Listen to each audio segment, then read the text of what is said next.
Welcome students. आज का आपका टॉपिक है performance of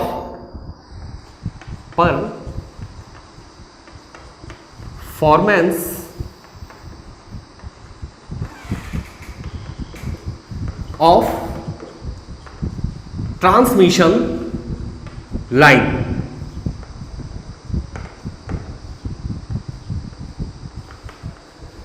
performance of transmission line, यह आपका बहुत ही इंपॉर्टेंट टॉपिक है।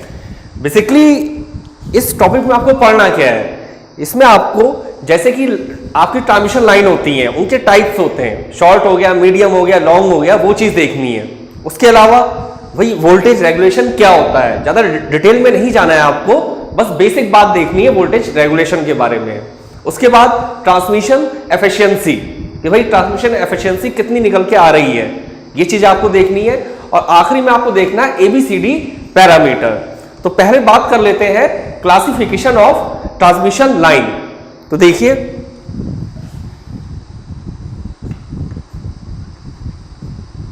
Types of transmission line.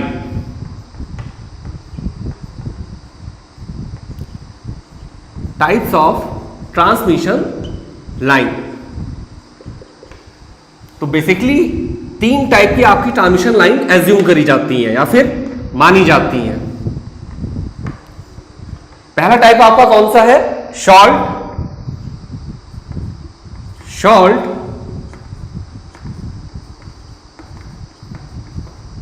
Transmission line. Second है आपका medium transmission line.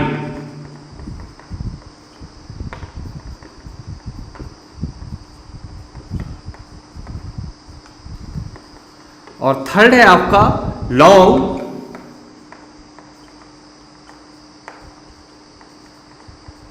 Transmission line. ये 3 आपके क्लासिफिकेशन होते हैं ट्रांसमिशन लाइन के। ट्रांसमिशन लाइन मींस जहां पे आपका जनरेशन हो रहा है पावर का, और रिसीविंग एंड जहां पे आपका सब स्टेशन बना हुआ है, वहां तक की जो लाइन होगी उसे हम बोलेंगे ट्रांसमिशन लाइन। अगर डिटेल की बात करें तो फिर उसमें प्राइमरी सेकेंडरी वो अलग चीजें होती हैं, लेकिन वो हमें चीजें नहीं देखनी है। मेजरली हमें ट्रांसमिशन लाइन के टाइप देखने हैं। अब इसमें ये जो क्लासिफिकेशन करा गया है, ये किस बेसिस पे करा गया है कि भाई हम किस लाइन को शॉर्ट बोल दें, किसे हम मीडियम बोल दें, तो वो चीज देखिए। बेसिकली अगर हम बात करें on the basis of length, LENGTH, अगर हम लेंथ के बेसिस से बात करें तो अगर हमारी ट्रांसमिशन लाइन की लेंथ 0 से 80 किलोमीटर है तो उसे हम शॉर्ट ट्रांसमिशन लाइन बोल देते हैं। ठीक। सेकंड है आपका मीडियम ट्रांसमिशन लाइन। अगर हमारी ट्रांसमिशन लाइन की लेंथ 80 टू 200 किलोमीटर है तो इसे हम मीडियम ट्रांसमिशन लाइन बोल देते हैं। और अगर अबव 200 किलोमीटर तो इस ट्रांसमिशन लाइन को हम लॉन्ग ट्रांसमिशन लाइन बोल देते हैं। तो ये क्लासिफिकेशन आपका लेंथ के बेसिस पर है। ठीक। अच्छा, एक चीज मैं आपको बताना चाहूंगा, आप जैसे जैसे बुक पढ़ेंगे, माना आईजे नागरथ देखते हैं, सीएल वाधवा देखते हैं, ठीक, या फिर स्टीव एंशन देखते हैं, वीके मेहता, अशफाक हुसैन देखते हैं, तो सब में थोड़ा बहुत डिफरेंस है कि कहीं पे भाई 80 की जगह 70 दे रखा होगा, 60 दे रखा होगा, या फिर 80 की जगह 100 दे रखा होगा। सही। तो थोड़ा थोड़ा डिफरेंस है, लेकिन वो इतनी टेंशन वाली बात नहीं है। ये एक जनरलाइज आइडिया है। आपके एग्जाम में जो ऑब्जेक्टिव में क्वेश्चन आएगा वो आएगा कि भाई 50 किलोमीटर की लाइन को हम क्या मानेंगे, शॉर्ट, मीडियम, लॉन्ग। तो ऑब्वियसली बात उसे शॉर्ट मानेंगे। और माना आ गया कि 420 किलोमीटर लंबी ट्रांसमिशन लाइन को हम क्या मानेंगे, तो ऑब्वियसली बात है लॉन्ग ट्रांसमिशन लाइन मानेंगे। दूसरा हम क्लासिफिकेशन और कौन से बेसिस पर कर सकते हैं, तो वो है आपका वोल्टेज।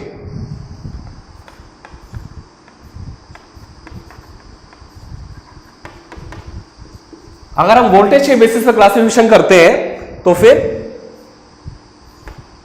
0 से 20 केवी, ठीक है। नेक्स्ट मीडियम के लिए हम मान के चलते हैं 20 से 100 केवी। उसके बाद लॉन्ग के लिए अबव 100 केवी। तो ये आपका जो क्लासिफिकेशन है, ये क्लासिफिकेशन आपका वोल्टेज के बेसिस पर है कि भाई अगर 0 से लेके 20 तक है आपका kV voltage, then it will call short transmission line. After that the value lies between the 20 kV and 100 kV, then it will call medium transmission line, and the voltage level above 100 kV, then we can say that it is long transmission line। तो ये जो मैंने आपको classification बताए हैं, ये मैंने length और वोल्टेज के बेसिस से बताया है। और एक बार फिर से रिपीट कर रहा हूं कि अगर आप जितनी बुकें पढ़ेंगे, हर बुक में थोड़ा थोड़ा अलग दे रखा है कि 20 की जगह कहीं 30 लिखा हुआ है, ठीक, यहाँ पे 100 की जगह 120 kV या 132 kV लिखा हुआ है। तो वो एक जनरलाइज सी बात हो रही है, ऐसा नहीं है कि हम एक हार्ड एंड फास्ट बात कर रहे हैं। और भी कुछ इंपॉर्टेंट टर्म्स आते हैं, इंपॉर्टेंट ऑब्जेक्टिव क्वेश्चन आते हैं, जैसे कि शॉर्ट ट्रांसमिशन लाइन जो होती है, इसमें हम शॉर्ट ट्रांसमिशन लाइन में एक पॉइंट आता है, ऑब्जेक्टिव में क्वेश्चन आता है आपका कि कैपेसिटेंस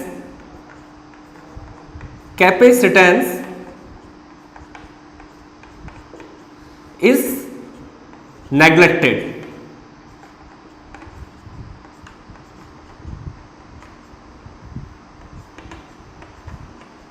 या फिर हम बोलें कैपेसिटेंस इफेक्ट।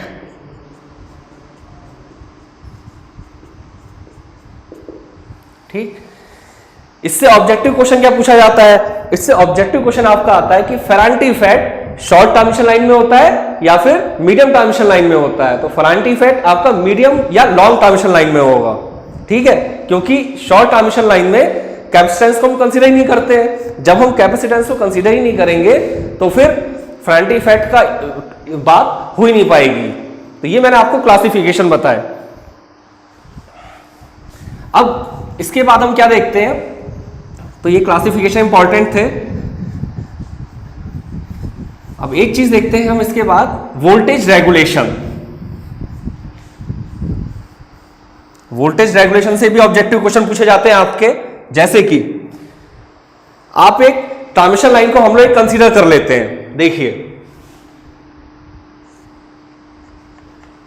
ये मैंने रेजिस्टेंस लगा दिया, ये इंडक्टेंस लगा दिया, ठीक, ये मेरा सेंडिंग एंड है, इसे मैंने बोल दिया Vs, इसे बोल दिया मैंने VR, सही, ये R हो गया, ये XL हो गया इसका इंडक्टेंस, ठीक है। यहां पे जो मेरी सेंडिंग एंड पे करंट है वो है IS, यहां पे जो करंट है वो है IR। ये एंड हो गया मेरा सेंडिंग एंड, सेंडिंग एंड, ये एंड हो गया मेरा रिसीविंग एंड। तो मैंने ये ट्रांसमिशन लाइन का मॉडल को बनाया है, ठीक है।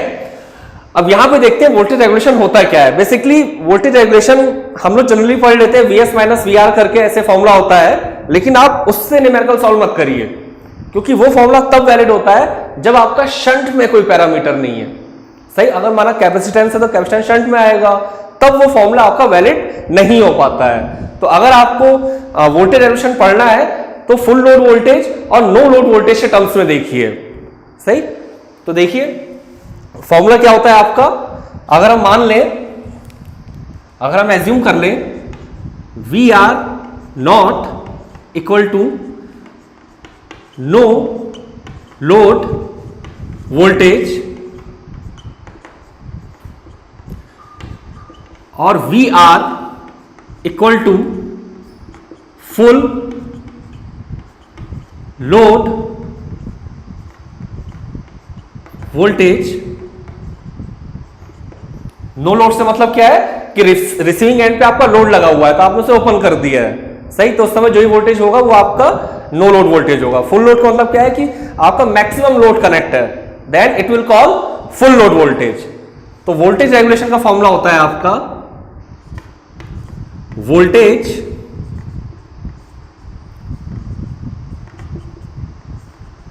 Regulation,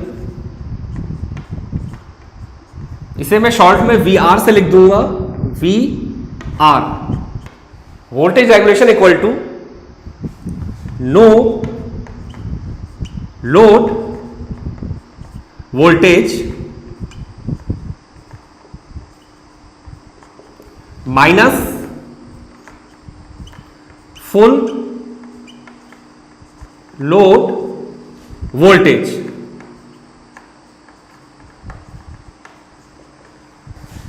full load voltage divide by full load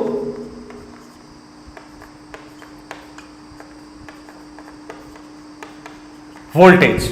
ये आपका बेसिक फॉर्मूला होता है, ये आपको याद होना चाहिए। या फिर शॉर्ट में हम चाहें तो इसे लिख सकते हैं VR equal to no load voltage यानी VR not minus full load voltage VR, full load voltage VR।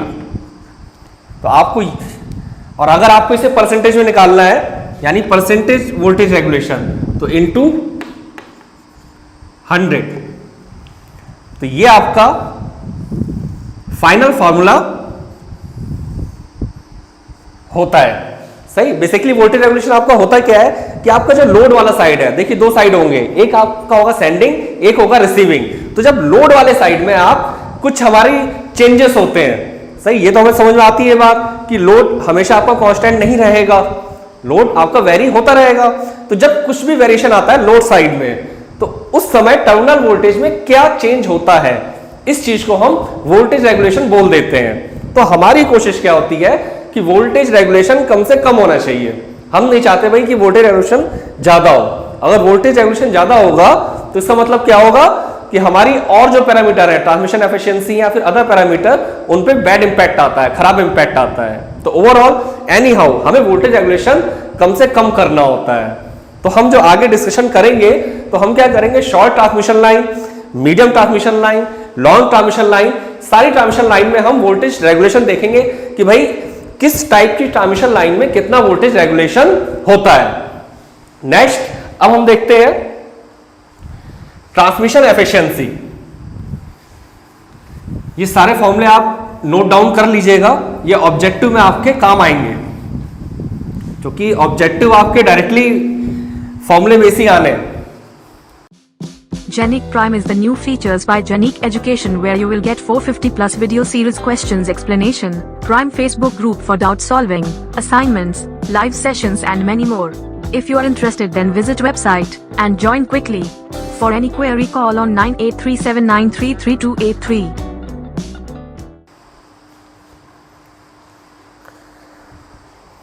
तो ट्रांसमिशन एफिशिएंसी देखिए, ट्रांसमिशन एफिशिएंसी का डायरेक्ट मैं आपको फॉर्मूला बता रहा हूं, ज्यादा डिटेल में नहीं जा रहे हैं। ट्रांसमिशन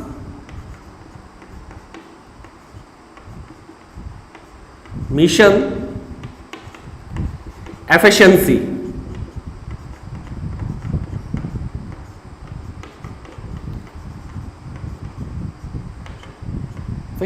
ट्रांसमिशन एफिशिएंसी का जो फॉर्मूला बनेगा वो बनेगा आपका receiving end power, receiving end power divide by sending end power. सही, और ट्रांसमिशन एफिशिएंसी को अगर आपको परसेंटेज में निकालना है तो उस केस में आप 100 से और मल्टीप्लाई कर देंगे। ट्रांसमिशन एफिशिएंसी को जो हम रिप्रेजेंट करते हैं ईटा टी परसेंटेज इक्वल टू, अब देखिए रिसीविंग एंड पे आपकी क्या पावर होगी भाई। देखिए रिसीविंग एंड पे आपको VR वोल्टेज मिल रहा है, करंट कितनी है IR, तो पावर कितनी होगी रिसीविंग एंड की VR IR cos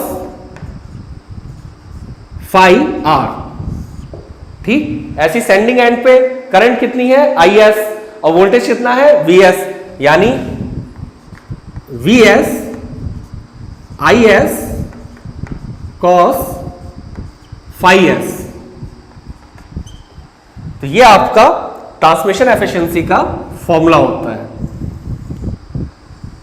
अब जैसे मैंने आपसे वोल्टेज रेगुलेशन में बोला था कि भाई वोल्टेज रेगुलेशन कम से कम होना चाहिए, तो जस्ट अपोजिट ट्रांसमिशन एफिशिएंसी में है। ट्रांसमिशन एफिशिएंसी में क्या है कि ट्रांसमिशन एफिशिएंसी आपकी ज्यादा से ज्यादा होनी चाहिए, यानी हमारी कोशिश क्या होगी कि ट्रांसमिशन एफिशिएंसी 100% हो।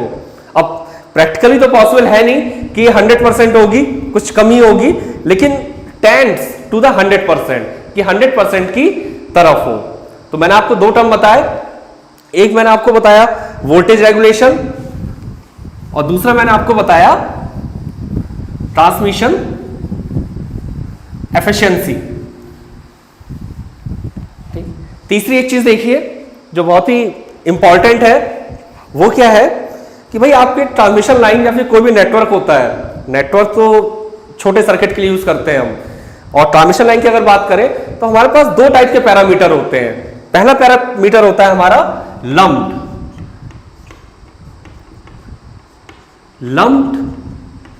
Parameter,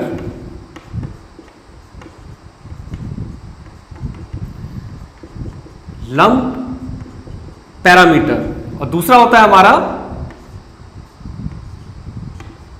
distributed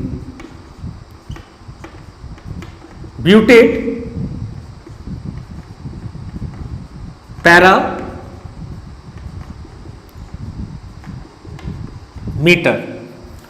lump parameter, distributed parameter. अब बेसिकली ये होते क्या है, देखिए ट्रांसमिशन लाइन को अगर हमें रिप्रेजेंट करना होता है तो जनरली हम कैसे करते हैं, हमारा तरीका होता है कि हमने एक रेजिस्टेंस हो गया हमारा, फिर इंडक्टेंस हो गया, फिर शंट कैपेसिटेंस हो गया, सही, फिर उसके बाद ये रेजिस्टेंस हो गया, ये इंडक्टेंस, फिर ये शंट कैपेसिटेंस, फिर एक बार मैं बना दे रहा हूं। तो हमारी ट्रांसमिशन लाइन का जो नोटेशन होता है बेसिकली इस तरीके से होता है, ठीक है। ये हो गया आपका R, XL, XC, R, XL, XC, या फिर एल भी लिख सकते हैं, सी भी लिख सकते हैं, वो हम पे डिपेंड करता है। इस तरीके से हम ट्रांसमिशन लाइन को रिप्रेजेंट करते हैं। तो लम्प पैरामीटर में हमें क्या करना होता है कि हम सारा का सारा रेजिस्टेंस किसी पर्टिकुलर पॉइंट पे कंसंट्रेट मान लेते हैं, या फिर सारा का सारा इंडक्टेंस किसी पर्टिकुलर पॉइंट पे कंसंट्रेट मान लेते हैं। तो हम लम्प पैरामीटर के केस में ऐसे एज्यूम करके नहीं चलते हैं। हम लम्प पैरामीटर में क्या एज्यूम करके चलते हैं कि ये हमारा रेजिस्टेंस हो गया, ये इंडक्टेंस हो गया, ये कैपेसिटेंस हो गया, ठीक, हम ऐसा एज्यूम करके चलते हैं। मतलब क्या है कि अगर हमें 1 मीटर का रेजिस्टेंस पता है कि भाई 10 ओम है, तो 10 मीटर का क्या होगा 100 ओम। तो ये लम्प पैरामीटर के अकॉर्डिंग होता है कि आप सारी की सारी वैल्यू, सारा रेजिस्टेंस, इंडक्टेंस आप किसी पर्टिकुलर पॉइंट पे कंसंट्रेट मान लीजिए, सही। तो लम्प पैरामीटर ये होता है। और अगर डिस्ट्रीब्यूटेड पैरामीटर की बात करें तो डिस्ट्रीब्यूटेड पैरामीटर में हम ऐसा नहीं करते। डिस्ट्रीब्यूटेड पैरामीटर में हम ऐसे ही करते हैं कि हम छोटे छोटे सेक्शन लेते हैं, हर एक पॉइंट का अपना रेजिस्टेंस होगा, अपना इंडक्टेंस होगा, अपना कैपेसिटेंस होगा, फिर अगले पॉइंट पे पढ़ेंगे उसका अपना रेजिस्टेंस होगा, अपना इंडक्टेंस होगा, अपना कैपेसिटेंस होगा, फिर नेक्स्ट पॉइंट पे पढ़ेंगे उसका अपना रेजिस्टेंस होगा, अपना इंडक्टेंस होगा, अपना कैपेसिटेंस होगा। यानी 100 किलोमीटर लंबी ट्रांसमिशन लाइन है तो हर जगह अलग अलग रेजिस्टेंस, इंडक्टेंस, कैपेसिटेंस हो सकता है, सही, वैल्यू सेम भी हो सकती है, ठीक। तो लम्प पैरामीटर का मतलब क्या है कि सारी वैल्यूज आपने पर्टिकुलर पॉइंट पे कंसंट्रेट मान ली, लेकिन डिस्ट्रीब्यूटेड में ऐसा नहीं है। तो अब इन दोनों में डिफरेंस क्या आता है, बेसिकली जब हम एक सिंगल पॉइंट पर कंसंट्रेट कर लेते हैं तो उस केस में क्या होता है, हमारी जो कैलकुलेशन होती है उसमें एरर आने की पॉसिबिलिटीज ज्यादा होती हैं। लेकिन डिस्ट्रीब्यूटेड पैरामीटर में हमारी जो कैलकुलेशन में एरर आ रही है उनकी आने की पॉसिबिलिटीज कम होती हैं, ठीक। तो जनरली जो हमारी शॉर्ट ट्रांसमिशन लाइन होती है उसे हम लम्प पैरामीटर मान के कर सकते हैं, सही। और जो डिस्ट्रीब्यूटेड लॉन्ग ट्रांसमिशन लाइन होती है उसमें हम डिस्ट्रीब्यूटेड पैरामीटर को एज्यूम करते हैं। तो ये दो बातें मैंने बताई। उसके अलावा क्या होता है, आप ये सोच रहे होंगे कि भाई ठीक है हम लंप क्यों माने, हम भाई डिस्ट्रीब्यूटेड पैरामीटर ही मान लेते हैं लेकिन शॉर्ट ट्रांसमिशन लाइन के केस में। लेकिन उसमें प्रॉब्लम क्या आती है कि डिस्ट्रीब्यूटेड मानने पे हमारा जो कैलकुलेशन टाइम है वो बहुत ज्यादा इंक्रीज हो जाता है। डिस्ट्रीब्यूटेड में हमें कैलकुलेशन कैसे करनी होती है, हमें क्या करना होता है कि हम इस पे कैलकुलेट करेंगे, इस पे कैलकुलेट करेंगे, फिर हम इंटीग्रेट करते रहेंगे, सही। तो उसमें कैलकुलेशन टाइम हमारा बहुत ज्यादा हो जाता है। तो कैलकुलेशन टाइम को बचाने के लिए हम लंप पैरामीटर का यूज कर लेते हैं शॉर्ट ट्रांसमिशन लाइन के केस में। क्यों? क्योंकि उसमें हमारी एरर आंसर में कम आएगी। इसके अलावा और भी कुछ इंपॉर्टेंट टर्म्स आपके ऑब्जेक्टिव में पूछी जाती हैं, जैसे कि आपके मेजरली 4 पैरामीटर होंगे। एक पैरामीटर होगा आपका R, L।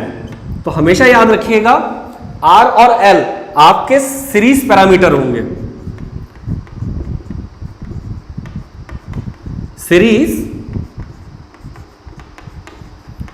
पैरा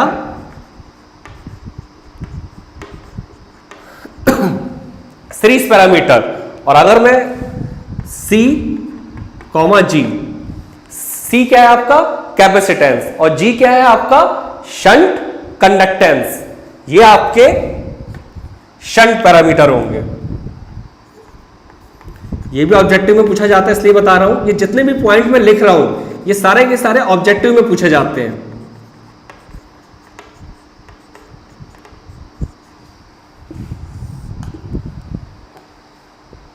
ठीक। कई बार एग्जाम में क्या होता है कि ऑब्जेक्टिव क्वेश्चन किस तरीके से पूछ लिया जाता है कि भाई मानो कोई ट्रांसमिशन लाइन जा रही है, सही। तो वो ट्रांसमिशन लाइन आप कौन से बेसिस पे डिसाइड करेंगे कि शॉर्ट है, मीडियम है, लॉन्ग है, सही।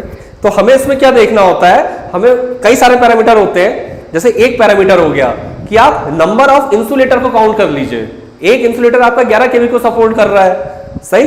तो अगर आप इससे कैलकुलेशन करेंगे तो आपको वोल्टेज लेवल की वैल्यू पता चल जाएगी। जब वोल्टेज लेवल की वैल्यू पता चल जाएगी तो उस केस में आप अपना short, long, medium transmission line बता सकते हैं। ऐसे ही बंडलिंग ऑफ कंडक्टर से भी आप बता सकते हैं कि पर फेज, माना आप पर फेज एक से ज्यादा कंडक्टर्स जा रहे हैं, माना 4 कंडक्टर जा रहे हैं, सही। दूसरे फेज में 4, तीसरे फेज में 4, डबल सर्किट लाइन है हमारी।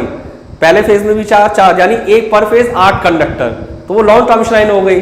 तो इस तरीके से घुमा फिरा के थोड़ा सा क्वेश्चन पूछ लिया जाता है कि भाई हमारे टाइप्स ऑफ ट्रांसमिशन लाइन आप कैसे डिसाइड करोगे विजुलाइज करके ट्रांसमिशन लाइन को। चलिए ये भी आपको समझा दिया। इसके अलावा इसमें आपके एक और चीज आती है टी पैरामीटर। टी पैरामीटर बोल लीजिए या फिर ABCD पैरामीटर बोल लीजिए, वो देख लेते हैं जरा। ABCD पैरामीटर या टी पैरामीटर। ABCD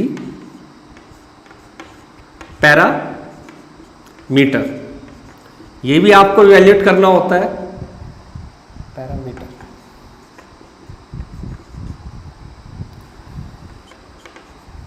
इसके लिए बेसिकली हमारे पास 2 इक्वेशन होती हैं,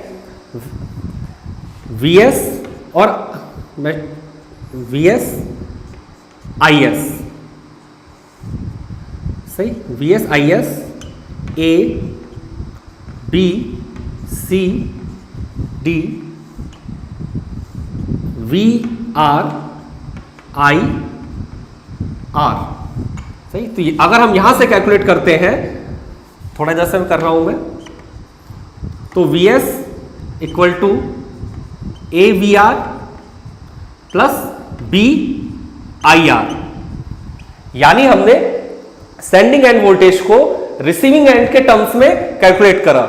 ऐसे ही IS क्या होता है आपका, IS equal to CVR plus DIR, यानी आपने सेंडिंग एंड करंट को रिसीविंग एंड के टर्म्स में कैलकुलेट करा। अब यहां पे 2 कंडीशन लगाते हैं। पहली कंडीशन है आपकी if IR equal to 0, if IR equal to 0, तो इस केस में देखिए क्या वैल्यूज आएंगी आपकी। अगर मैं IR को 0 करता हूं तो फिर इसे पहली इक्वेशन मान लीजिए, इसे सेकंड इक्वेशन मान लीजिए। तो देखिए from first, from first Vs equal to A V R, यानी ए की वैल्यू क्या आई, Vs अपॉन वी आर। सही, तो एक कंक्लूजन आपका ये आया, ये आपकी ए की वैल्यू आई। ठीक, ऐसी फ्रॉम सेकंड, सेकंड से देखिए फ्रॉम टू, टू से आपका क्या आना है, I S equal to C V R, C V R, यानी वी आर सॉरी सी की वैल्यू आपकी क्या आई, सी की वैल्यू आई I S upon V R, यह आपकी सी की वैल्यू आई। ठीक है, इसकी यूनिट आपकी क्या होगी, इसकी यूनिट होगी आपकी मोह, जिसे ऐसे रिप्रेजेंट करते हैं। सही, तो ये आपका सी हो गया। उसके अलावा और देखते हैं, अब दूसरी, पहली कंडीशन में हमने क्या रखा था, पहली कंडीशन में आई आर इक्वल टू 0 रखा था, तो सेकंड कंडीशन में हम if V R equal to 0, तब देखते हैं from first, from equation first, तो देखिए वी आर बराबर 0 रखने पे V S equal to B I R, B I R, यानी बी की वैल्यू क्या आएगी, V S upon I R, और यूनिट इसकी क्या बनेगी, यूनिट बनेगी ओम।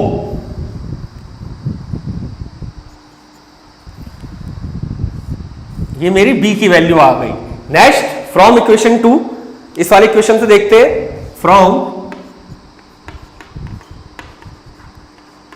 इक्वेशन 2, फ्रॉम इक्वेशन 2 से देखते हैं, और हमें वी आर की वैल्यू को 0 रखना है। सही, यानी आई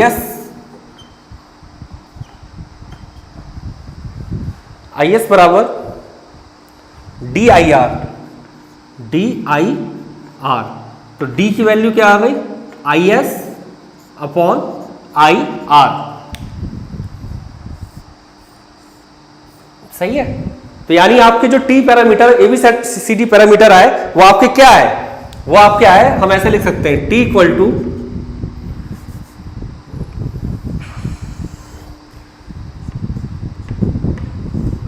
ए बी सी डी।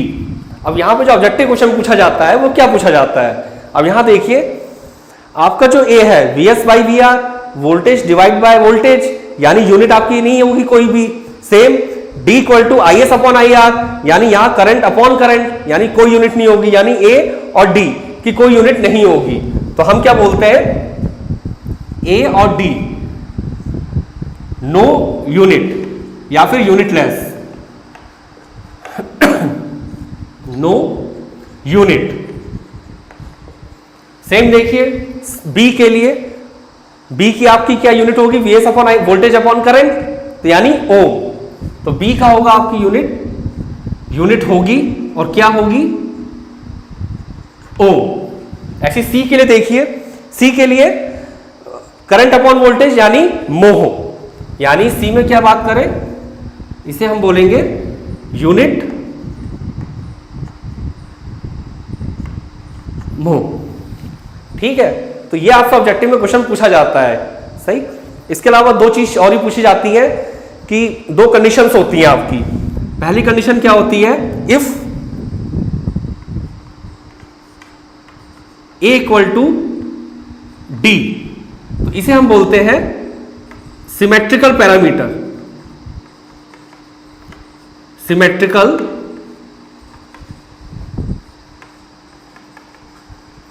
पैरामीटर। और एक आपकी दूसरी कंडीशन होती है, if A D minus B C equal to 1, तो इस कंडीशन को हम बोल देते हैं रेसिप्रोसिटी। आपने नेटवर्क्स में थ्योरम में पढ़ा होगा कि रेसिप्रोकल थ्योरम, कि आपका एक इनपुट है एक आउटपुट है, मतलब द रिस्पॉन्स ऑफ, मतलब एक्साइटेशन टू रिस्पॉन्स, मतलब आप कुछ इनपुट पे एक्साइट कर रहे हैं, सही, और आपको कुछ रिस्पॉन्स मिल रहा है, सही, और अगर उसमें कोई भी चेंज ना हो तो इस कंडीशन को हम रेसिप्रोकल थ्योरम बोल देते हैं, सही। ये आप नेटवर्क पढ़ेंगे, यहाँ पे हम ज्यादा डिटेल में नहीं जा रहे हैं, बस आपको इतना याद रखना है एक्साइटेशन टू रिस्पॉन्स, और आप एक्साइटेशन को चेंज कर दें, मतलब इंटरचेंज कर दें रिस्पॉन्स के साथ, ठीक। तो ये कंडीशंस आपको याद होनी चाहिए। तो इस तरीके से हमने अभी तक क्या क्या पढ़ा, हमने यहाँ पे मेन हमारा ABCD पैरामीटर हमने देखा, उसके अलावा ट्रांसमिशन एफिशिएंसी देखी, उसके अलावा हमने शॉर्ट मीडियम लॉन्ग किस किस बेसिस पे हम क्लासीफाई करते हैं, मतलब उनका क्लासिफिकेशन कैसे करते हैं, लेंथ के बेसिस पे कैसे करते हैं, या फिर अगर हमें वोल्टेज के बेसिस पे करना है तो हम कैसे करते हैं, ये सारी चीजें देखी। अब हम इतने सारे फैक्टर्स का implementation short medium long transmission line में करेंगे कि भाई शॉर्ट ट्रांसमिशन लाइन में हमारी एफिशिएंसी क्या आएगी, या फिर हमारा ABCD पैरामीटर क्या आएंगे, सेम मीडियम ट्रांसमिशन लाइन में हमारे क्या पैरामीटर्स आएंगे, कितनी एफिशिएंसी आएगी, क्या वोल्टेज रेगुलेशन आएगा। तो वो चीज हम नेक्स्ट लेक्चर में देखते हैं। Thank you.